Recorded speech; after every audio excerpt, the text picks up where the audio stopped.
मैं डॉक्टर अर्जुन दास खत्री आप सभी भक्तों का अपने इस YouTube चैनल में वंदन करता हूँ, अभिनंदन करता हूँ, जो भगवान विष्णु जी के अवतारों की कथा सुनने के लिए पधारे हैं। आज हम चर्चा करेंगे उनके जो बड़े अवतार कहे गए, उनके नवे अवतार भगवान बुद्ध की।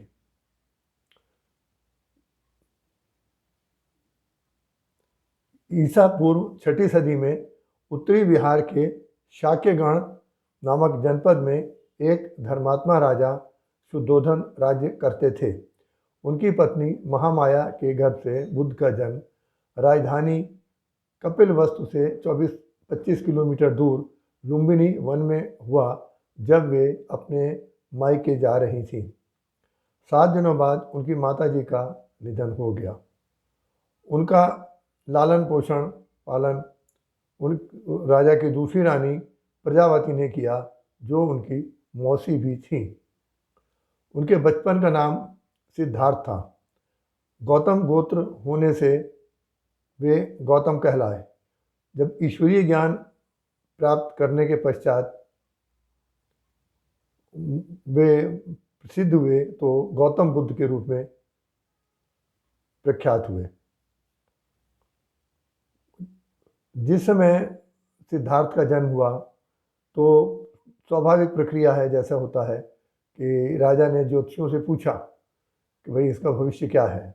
तो उन्होंने उसके ग्रह नक्षत्रों की स्थिति देखकर कहा कि ये जो बालक है ये बहुत बड़ा सन्यासी होगा या बहुत बड़ा सम्राट होगा, पर इसके सन्यासी बनने की संभावनाएं अधिक है। तो राजा को इससे बहुत चिंता उत्पन्न हो गई कि मेरे राज्य का यही वारिस है और यही संन्यास ले लेगा तो पीछे कौन देखेगा। और फिर यदि 4 बेटे नहीं हों, 1 दर्जन बेटे भी हों, तो भी कोई माता पिता स्वयं नहीं चाहते कि उनका बेटा घर द्वार छोड़कर चला जाए और सन्यासी बन जाए। लोग सन्यासियों का आदर करते हैं, सम्मान करते हैं, प्रशंसा करते हैं, उनके भजन, उनसे कथाएं सुनते हैं, उपदेश लेते हैं, गुरु मंत्र लेते हैं, लेकिन कोई भी नहीं चाहता कि उनका अपना बेटा जो है वो सन्यासी बने। तो राजा कैसे चाह सकते हैं। तो राजा ने इस बार के प्रयास किए कि इनको जो राजसी ठाट बाट हैं, सुख उपभोग हैं, वो अधिक से अधिक दिए जाएं ताकि इनका मन उसी में लगा रहे। तो उनको किसी तरह के भोग में कोई कमी नहीं होने दी जाती थी। सारी तरह की सुख सुविधाएं उनको उपलब्ध रहती थी और ये भी देखते थे कि दुनियादारी में ज़्यादा ना उलझें, लोगों से ज़्यादा ना मिले कि इनका मन यहाँ वहाँ भटकता फिरे। आनंद वाला जीवन होता है उसी में ये सीमित रहे। अब इसी को दृष्टि में रखकर पहले वैसे भी कम आयु में विवाह हो जाया करते थे, तो उनका विवाह भी एक बहुत ही सुंदर राजकुमारी यशोधरा से करा दिया गया और शीघ्र ही उनको एक पुत्र रत्न राहुल की प्राप्ति भी हुई।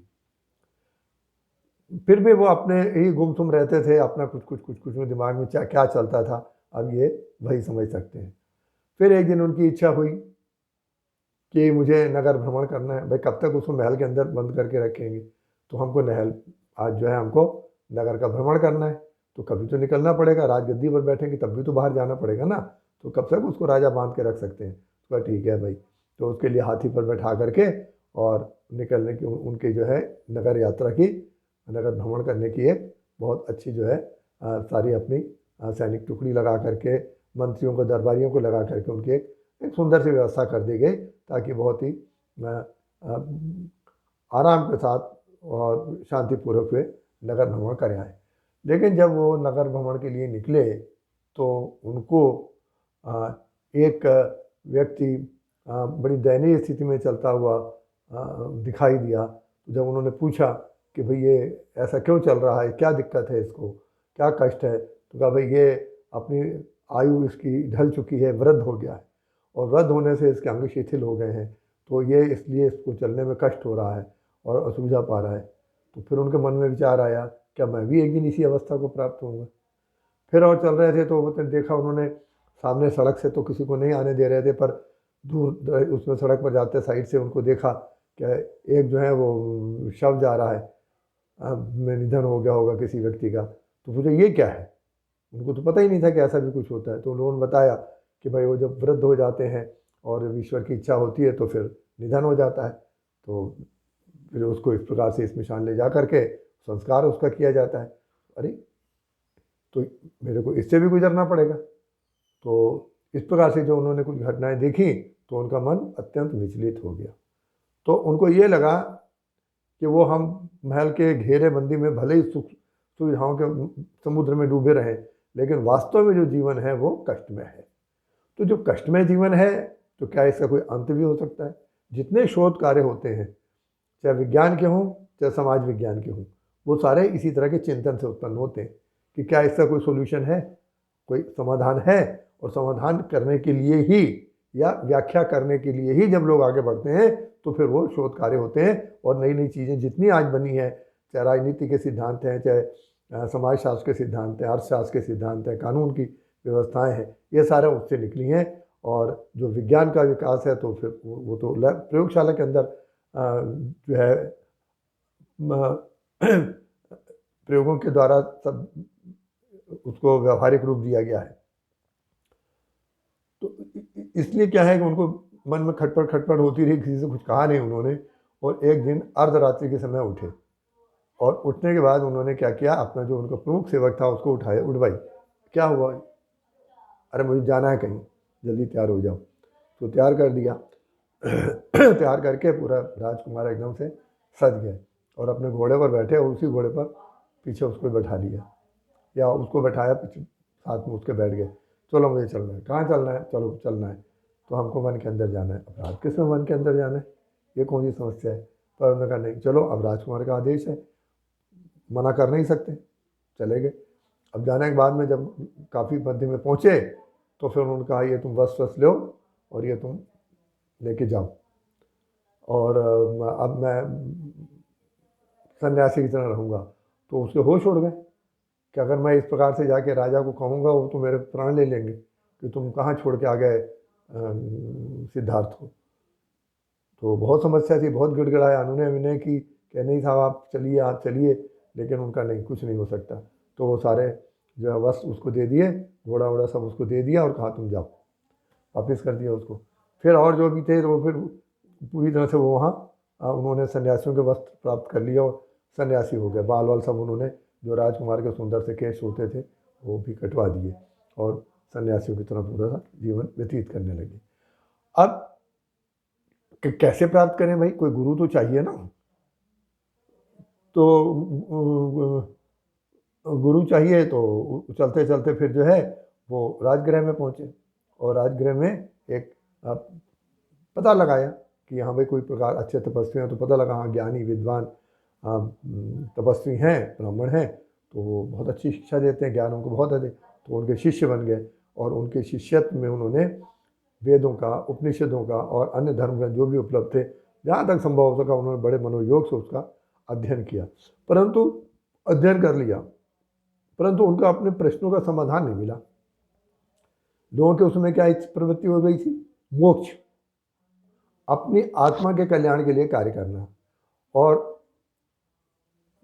ये गौतम जी किसके लिए कर रहे थे, सिद्धार्थ किसके लिए कर रहे थे, ये जन कल्याण के कष्टों का निवारण करने के लिए कर रहे थे। दोनों की रास्ते अलग हो गए ना, वो व्यक्ति केंद्रित है और ये समाज केंद्रित है, दोनों के रास्ते अलग हो गए। तो अब इनको उन ग्रंथों से समाधान कहाँ से मिलता, उनको मिला नहीं। फिर वहाँ से प्रस्थान करिए भाई, अब जितनी शिक्षा हो रही थी प्राप्त कर ली। फिर सन्यासी तपस्वी के साथ साथ जो है और यहाँ वहाँ घूमते रहे, काफ़ी समय तक भ्रमण करते रहे और 6 वर्षों तक बहुत कठोर तपस्या, जैसे पढ़ते आ रहे थे ग्रंथों में कि बहुत कठोर तपस्या की गई। तो वैसे भी भगवान की उन्होंने तपस्या की और खाना पीना छोड़ दिया, एकदम सूख गए, चेहरा भी उतर गया, सब कुछ हो गया, लेकिन उन्हें उससे कुछ फ़ायदा नहीं हुआ। उनको उनके प्रश्नों का उत्तर नहीं मिले। आपको ठीक है, अपनी आत्मा आपके पवित्र हो गई, आप मोक्ष के लिए वो हकदार हो गए, लेकिन समस्याओं का समाधान तो नहीं हुआ कि जन कष्टों का निवारण कैसे हो। तो फिर क्या हुआ कि जब वो वहाँ से पहुँचे, बोधिगया पहुँचे, और बोधिगया में एक बहुत बड़ा भारी पीपल का वृक्ष है। मैं भी गया था बोधिगया, तो मैं भी उसको देखा, बहुत विशाल पीपल का वृक्ष है जहाँ बोधगया का इनका मंदिर बना हुआ है, स्थान बना हुआ है बुद्ध जी का, तो वहाँ पर पीपल का पेड़ है, तो बोधि वृक्ष कहलाता है। तो उसके नीचे ही बैठे, उसके नीचे बैठे तो फिर चिंतन करते रहे, क्योंकि बात तो मन से निकल ही नहीं रही थी। जब भी आप कोई शोध कार्य करेंगे तो यही समस्या होती है, और अगर ये समस्या नहीं हुई तब तक उसका समाधान भी नहीं होता, क्योंकि आपने सोचा रहे हो गया चलो छोड़ो, छोड़ दिया तो आपने छोड़ दिया, लेकिन लगे रहेंगे तो ये एक प्राकृतिक नियम है कि आप अगर लगे रहेंगे तो उसका समाधान भी मिलेगा, नहीं लगेंगे तो समाधान कहाँ से मिलेगा। बीच में छोड़ के भाग गए तो भाग गए। ऐसा बहुत से विज्ञान के प्रयोगों में हुआ, जब लोगों ने छोड़ दिया तो इसमें कुछ नहीं मिलता, और 100 साल बाद लोगों ने उसी प्रयोग को पुनः प्रारंभ करके उसमें से नई नई खोजें कर दी, जिसको वो समझ नहीं पाए थे। तो ऐसा भी होता है। तो वो लगे रहे उसके पीछे, और समाधि लगा के बैठ रहे थे, वही उनकी आदत पड़ गई थी। बैठे बैठे फिर उनका जो है 7वें दिन जो है उस पीपल के वृक्ष के नीचे समाधि लगा के बैठे थे, तो फिर उनके अंदर एकदम से प्रकाश उत्पन्न हुआ। तो लगा क्या रे, मुझे कारण मिल गया। वो बड़े प्रसन्न हो गए, मुझे कारण मिल गया। अब जब कारण मिल गया तो जो उन्होंने अनुभव किया वो अपना चल दिया बताने के लिए। तो उनको एक सन्यासी मिले जो उनको पहले उनके साथ रह चुके थे, तो उन्होंने उसको बताया। फिर 5 और उनके पुराने साथी मिले, फिर उन्होंने बताया मैंने ये उपलब्धि की है। तो उनको भी लगा कि आपने बहुत अच्छी बात खोज निकाली है। वो भी उनके शिष्य हो गए, क्योंकि अभी भी काफ़ी वरिष्ठ हो गए थे। अब तो उनके वो शिष्य हो गए सारे। अब वो शिष्यों को लेकर के फिर भ्रमण करने लगे, और भ्रमण करते करते फिर उनके अनेक लोग जो है उनके आकर शिष्य बनने लगे। फिर सामान्य व्यक्ति नहीं, राजा तक उनके शिष्य बने कि बहुत अच्छे उपदेश दे रहे हैं और सन्यासी हैं, और इनको किसी चीज़ की चाहत नहीं। कभी ये नहीं कि ये करो वो करो, मुझे ये ला के दो, मेरी ऐसी सेवा करो, कोई चाहत ही नहीं है। तो ये बात तो बहुत ही बड़ी मानी जाती है, आदिकाल से मानी जा रही है कि पूरी तरह से त्यागी है, जिसको सन्यासी, शुद्ध सन्यासी है, बहुत मान सम्मान हो गया। तो उसके पश्चात जो है वो फिर उन्होंने क्या अनुमान लगाया कि जो कष्ट का कारण है, कष्ट का कारण अविद्या और अज्ञान है। कष्ट का कारण अविद्या और अज्ञान है। और मैंने भी बहुत सारी सामाजिक राजनीतिक व्यवस्थाओं का अध्ययन करता रहता हूँ, उससे मैंने पाया है, अगर इसका आर्थिक का भी, तो उस पर मैंने पाया है कि जो उसको लोग गरीब कहते हैं, वो वास्तव में गरीब इसलिए नहीं होता कि उसके पास अर्थ की कमी है, धन की कमी है। वो गरीब इसलिए होता है कि उसकी बुद्धि कमज़ोर है, उसको ज्ञान नहीं है, वो बड़े छोटे संकुचित दायरे में रहता है। हम भी बहुत बचपन में हमारे स्थिति भी बहुत ख़राब थी। जिस समय देश का बंटवारा हुआ है हिंदुस्तान पाकिस्तान का, तो वहाँ कितने कितने अमीर लोग थे जिनके बहुत महल थे, कोठियाँ थी, और यहाँ पर आया खाली हाथ है, कुछ भी नहीं था उनके पास। तो गरीब हो गए कि नहीं हो गए? जब कुछ भी नहीं है, वो तंबुओं में रह रहे हैं, और कपड़े भी 400 जो ले, अब उसके अलावा कुछ भी नहीं है, कोई परिचित नहीं है, कोई सहायता करने वाला नहीं है, सरकार की कोई मदद नहीं है। उससे अधिक गरीब और क्या हो सकता है? लोग तो झोपड़ी में कहीं ना कहीं तो रह रहे हैं, अपना हमारा ये घर है, ये तो उनको पता है, इनको तो कुछ भी नहीं था। फिर आखिर आज की व्यवस्था देखिए, देश वो स्वयं तो बढ़े ही, और देश के विकास में कितना सबने सहयोग दिया। तो क्यों दिया? क्योंकि उन्होंने विद्या का उपार्जन किया, ज्ञान की वृद्धि, उस ज्ञान से फिर उन्होंने परिवर्तन किए। और जो बैठा है कि साहब मैं तो साहब सदियों से बैठा हूँ और मैं गरीब ही गरीब हूँ, हमारी पीढ़ियों की पीढ़ियाँ भी बीत गई, और भाई तो गरीब क्यों हो भाई? आप प्रयास क्यों नहीं करते? आप भी देखो ना दूसरा कैसे बढ़ रहा है, आप भी उसके आगे पीछे पीछे लगो। बहुत नहीं, थोड़ा थोड़ा करके आप नहीं बढ़ोगे, आपकी पीढ़ी आगे बढ़ेगी। तो उसकी लगोगे तब ना आगे बढ़ेंगे। जब लगोगे नहीं कि हम बैठे हमें कोई दे दे, तो जितना अगला दे पाएगा देगा, वही आपके भाग्य में, उसी को स्वीकार करो। काहे के लिए रोना गाना करना? और रोगाओगे तो उससे होने वाला क्या है? तो मांगने से, भीख मांगने से कोई अमीर नहीं होता। तो ये जो बात सबसे उन्होंने उनको लगी कि क्या है कारण? अविद्या और अज्ञान।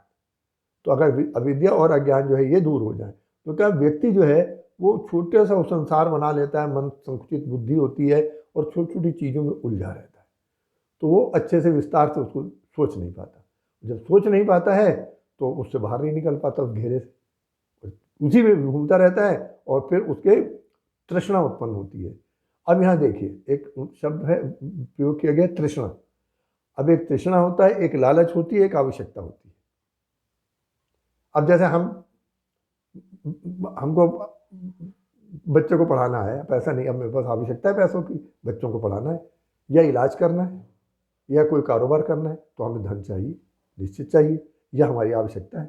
हमारा कोई संबंधी दे दे, हमारा कोई मित्र हमको उधार दे दे, हम कहीं बैंक से उधार ले लें, ठीक है ना, कहीं से हमको प्राप्त हो, तब तो हम काम आगे शुरू कर पाएंगे, तो वो हमारी आवश्यकता है।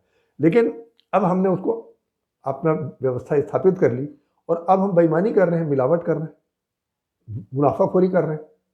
अब ये हमारा लालच हो गया कि हमको नहीं, बहुत अधिक हमको धन चाहिए। तो अब चाहे किसी व्यवसाय में हो, किसी का नाम लेने से कोई मतलब नहीं, किसी व्यवसाय में हो, तो अब धन ही धन इकट्ठा करना है। अरे आप खा तो लिमिट में पाएंगे, एक सीमा तक, उसी तक उपयोग करेंगे, बाकी का क्या करेंगे, आसमान में ले जाएंगे क्या। और फिर एक तृष्णा होती है, तृष्णा ऐसी होती है जिसका कभी अंत नहीं होता। जिसको तृष्णा उत्पन्न हो गई, जैसे अपने नेता हैं, अफसर हैं, इनको धन की तृष्णा है, इनको लालच नहीं है, इनको तृष्णा है। तो अगर ये इनके पेट में पूरा समुद्र भर करके जो है धन भर दिया जाए तो भी इनका पेट नहीं भरेगा, इतना बड़ा पेट है हो गया इन सबका। अब कल्पना करिए आप, ये तृष्णा होती है, समझे ना अंतर। तो उनका ये तृष्णा मन में उठती है, वो छोटी तृष्णा हो फिर वही विजय रूप लेती है, तो उसके कारण जो है व्यक्ति बहुत परेशान रहता है और यहाँ वहाँ कष्ट पाता रहता है। तो उन्होंने अपने ज्ञान को जन जन तक पहुँचाया, लोगों ने उसे स्वीकार किया और बहुत उनकी ख्याति हुई। तो भगवान बुद्ध के रूप में अपने समय में विख्यात हो गए वो। सबसे बड़ी बात उन्होंने ये की कि जाति पाति के बंधन को तोड़ दिया, कोई जाति पाति नहीं, सब समान है। ये क्षत्रिय वंश के थे, राम भी क्षत्रिय थे, कृष्ण भी क्षत्रिय थे, तो उन्होंने कहा लेकिन कोई जाति पाति की व्यवस्था नहीं, सारे समान है, सारे भगवान के बंदे हैं। दूसरा, उस समय यज्ञ में जीवों की बलि देने लग गए थे, तो उनका नहीं, हिंसा नहीं करना है, तुमको जीने का हक है, सुख सुविधाएं लेनी है, तो दूसरे की जान की कीमत पे नहीं करोगे। तो उन्होंने अहिंसा का उपदेश दिया। तो इस प्रकार जो इन्होंने जो मुख्य कार्य किया वो ये सामाजिक परिवर्तन किया। तो तमाम लोग जो वंचित थे उस समय, पूजा पाठ नहीं जिनको करने देते थे, अस्पृश्य मानते थे, अछूत मानते थे, वो फिर तमाम सारे इनके शिष्य बनते चले गए। फिर जब अशोक का साम्राज्य हुआ और वो कलिंग विजय से बहुत उद्विग्न हो गए, तो उन्होंने भी शांति का मार्ग बौद्ध स्वीकार कर लिया और बौद्ध जब बन गए तो उनको लगे इसकी शिक्षाएं बहुत अच्छी हैं, अब हम दुनिया को इसी से अपने अधीन करते हैं। अधीन माने एक अच्छा मार्ग दिखाते हैं। तो उन्होंने खाली भारत में ही नहीं प्रचार किया, उन्होंने उधर लंका तक, साउथ में, दक्षिण में, फिर दक्षिण पूर्व के सारे, ये कंबोडिया है, बर्मा है, और यहाँ चीन है, जापान है, ये सारे देशों तक उन्होंने उसको फैला दिया, बौद्ध धर्म भेजा और लोगों ने स्वतः स्वीकार किया। अन्य धर्मों की तरह जैसे इस्लाम का और ईसाइयत का जो इन्होंने प्रचार किया है शक्ति के आधार पर, तो ऐसा इसमें शक्ति का प्रयोग नहीं हुआ, बता दिया उनको तो जितना अच्छा लगता है उतना आप स्वीकार करो, तो लोगों ने इसको स्वीकार कर लिया। तो ये जो सबसे विशेष बात हुई कि इस प्रकार से उन्होंने बौद्ध धर्म का पूरा विस्तार दुनिया भर में कर दिया। और अब जापान के मंदिर देखिए, बहुत सुंदर जापान के मंदिर हैं। अब बोध गया कभी अवसर मिले जाइए, वहाँ आप देखेंगे कि वहाँ अनेक देश जो भगवान बुद्ध को मानते हैं, अपना आराध्य मानते हैं, तो उन सब देशों ने अपने वहाँ मंदिर बोधिगम बना रखे जहाँ इनको ज्ञान प्राप्त हुआ था। वो सुंदर सुंदर मंदिर है, चीन का भी है और जापान का भी है, दूसरे देशों का भी है, बहुत सुंदर सुंदर मंदिर है। तो इस प्रकार से इन्होंने कर लिए। अब ये वहाँ का एक प्रमुख धर्म है। पर बाद में हमारे यहाँ जो राजनीतिक स्थितियाँ पैदा हुई और तमाम विघटन वगैरह की स्थितियाँ उत्पन्न हुई, तो एक ऐतिहासिक परिप्रेक्ष्य तो मैं अब उसकी चर्चा नहीं करूँगा। और वो जो है फिर यहाँ से पुनः जो है बौद्ध धर्म के बाद शंकराचार्य जी ने स्थापना की किस चीज़ की, फिर से सनातन धर्म की स्थापना हुई और फिर यहाँ धीरे धीरे बौद्ध धर्म कम होता चला गया, फिर सनातन धर्म का विस्तार हुआ। तो अब मैं उस इतिहास की चर्चा नहीं करूँगा। और बाद भी चूँकि ये सारे विष्णु भगवान के अवतारों की बात हो रही है, इसलिए हमने किसी को भी बहुत विस्तार से नहीं दिया, क्योंकि आपको पता है राम कथा कितनी बड़ी है, कृष्ण कथा कितनी बड़ी है, हमने उन सबको विस्तार भी नहीं किया, सबका संक्षेप तो यहाँ मैंने उसी संदर्भ में की। तो अब इन्होंने क्या उपदेश दिए, तो एक तो बताया सत्य अहिंसा, एक सत्य पर चलो, मार्ग पर चलो, अहिंसा का मार्ग अपनाओ। दूसरा, किसी तरह का भेदभाव मत करो, प्राणियों सब पर दया भाव रखो, क्रूरता नहीं करनी है। और इन्होंने कहा है कि जो चार इनके सिद्धांत मुख्य दिए इन्होंने, कि दुख है, पहली बात दुख है, लेकिन और दुखों का मूल कारण क्या है, तृष्णा है। दुख है और दुखों का मूल कारण तृष्णा है। और फिर ये भी है कि दुखों का नाश भी सत्य है, आप प्रयास करें तो नाश हो जाएगा। और नाश होगा कैसे, अष्टांग मार्ग से दुख निरोध की स्थिति प्राप्त की जा सकती है। तो इन्होंने अष्टांग मार्ग दिया।